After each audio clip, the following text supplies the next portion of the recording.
విలువైన సామర్థ్యాన్ని దేవునికి ఇవ్వాలని కోరుతున్నాడు. మన బలము, మన శక్తి, మన సామర్థ్యము దేవుని సేవలో వినియోగించబడాలి.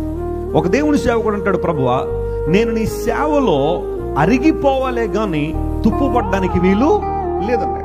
మన ఇంట్లో కొన్ని వస్తువులు ఉంటాయి చూడండి, రోజువారీ వాడే వస్తువులు ఇంకా చక్కగా పనిచేస్తూ ఉంటాయి, ఇంకా ఎఫిషియెంట్గా పనిచేస్తుంటాయి, ప్రభావవంతంగా పనిచేసి మనకు ఉపయోగకరంగా ఉంటాయి.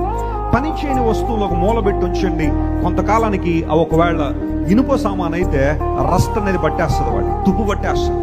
ఆ తుప్పు రాను రాను వాటిని తినేయడం ద్వారా ఎందుకు పనికి రాకుండా పోయే పరిస్థితులు ఉంటాయి. క్రైస్తవ జీవితం తుప్పు పట్టే జీవితం కాదు. నా జీవితాన్ని దేవుడు ఏర్పాటు చేసుకుంది, మన కోసం విలువైన రక్తాన్ని కార్చింది. నువ్వు తుప్పు పట్టే వ్యక్తిగా ఒక ప్రక్కన పడుంటావని కాదు. అరిగిపోతే దేవునికి అరిగిపోవాలే గాని, మన జీవితాలు ప్రభువు సేవలో అరిగిపోవాలే గాని తుప్పు పట్టే పరిస్థితి మన జీవితంలో ఉండడానికి వీల్లేదు. మరియా మనకు నేర్పించే పాఠం ఏంటో తెలుసా? I have given my best to the lord.